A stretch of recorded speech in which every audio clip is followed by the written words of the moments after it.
Hey guys, and welcome to What's Cooking San Diego and another thank you video. I think the other one's gotten a little old. So once again, I just want to pour out my heart and thank all of you clients that have been so wonderful through the years, to all the buyers, all the sellers, all the adventures that we've had, and all the laughter that we've had. I think my hair's sticking up. Okay. Again, thank you. And I look forward to so many years of not only working with you, but your friends, your relatives, the person on the block, the person at the grocery store. You're all wonderful. And to all my relocation clients that literally had never met me, and they've turned out to be such wonderful people and have been maintained great friendships with us. My husband is licensed. He's not active because he does not do paperwork. But he always drives me for the buyers, which is so helpful. Anyway, first of all your buyers, I can remember the one time that no matter how many pretty pictures I send you, you drive into a beautiful neighborhood, the neighborhood's great, and then you look for the house. You know the number of the house, but you look for the house. It's like, where's the house? House doesn't look like any of the pictures. Where's the house? Oh, there's the sign, that's the house. Anyway, sometimes pictures are better than houses. Sometimes houses are better than pictures.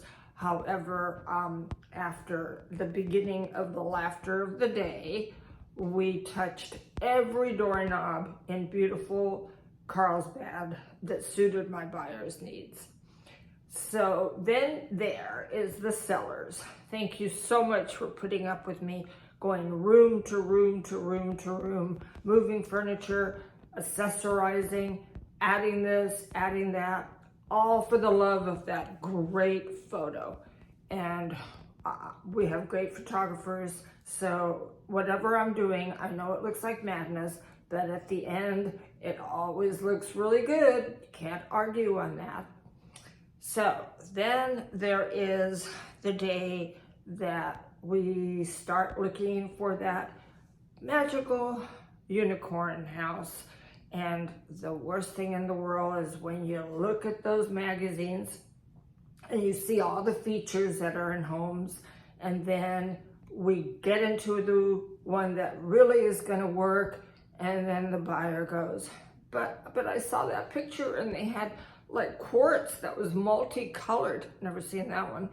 And then there was this spout, this faucet that you attach to the wall, or it was somewhere near the wall, and it always poured fresh coffee. And then you have to go, it's time for an adjustment, because sometimes the unicorn house is in like the hills of West Hollywood and a few more $1 million, and it isn't going to be in beautiful Carlsbad. But you know what? It always works. I'm going to keep telling you, it always works. So then there is the time for the contract to be written. This is on the buyer's end. Of course, the sellers have like emotions too, because there's an offer coming in. But on the buyer's end, we finally do all our comps. We're ready to write. We're all excited. So we put it in, and then there's that waiting time period where all of us, myself, the buyers, the seller's agent, probably not the seller so much, has a period of time to look over the offer and decide what they want to do. Now, if it's a multiple offer, none of us worry. We all just relax. Hopefully we go and have a beautiful glass of wine at sunset, because otherwise in a multiple offer, we'd all be going, and it doesn't, if that one doesn't work, another one will. So there is that time period.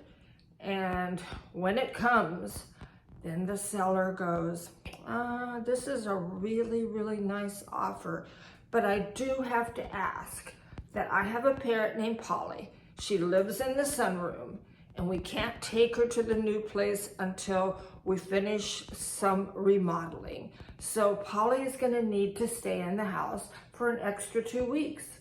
So that was the first time I ever had a rent back for a parrot.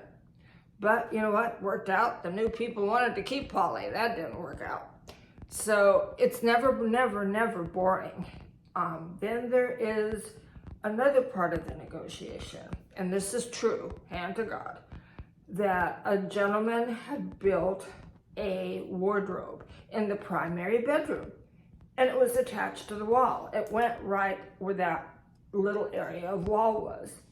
However, he wanted to take it with him. And we're like, Mr. Seller, it's attached to the wall, and you can't take it with you. He wanted to take it with him. It was built for him. It was his. It's attached to the wall. Anyway, we went back and forth. The guy was a nice guy, but a little eccentric. He finally decided that it was attached to the wall, and he wasn't going to tear the wall down, and he wasn't being reasonable, and could we give him another $5,000? I'm kidding about that part. So once again, it worked out. Then there's the inspection period, and this is for buyers and sellers. It's always a little, and I remember this one inspector that was in the laundry room, found a trap door, and it turned out to be where all the missing socks were. It was the land of the missing socks. Anyway, I'm kidding about the trap door, but there was the land of the missing socks. They were all attached to the bottom of the dryer. Don't ask me how, but I bet you I could sell that. I could pitch it to Netflix. Real estate agent, write script for the land of the missing socks. So then we get to the most important thing, which is closing day. And after signing 40 million pieces of paper, all the disclosures, more disclosures, and yet one more disclosure, it is done, you're approved, the money's coming, it's in, it closes, and this is like the moment we've all been waiting for. So let's face it, in real estate, you needed just a very few things. A sense of humor and a lot of laughter. Sometimes some tears, but they're from laughing.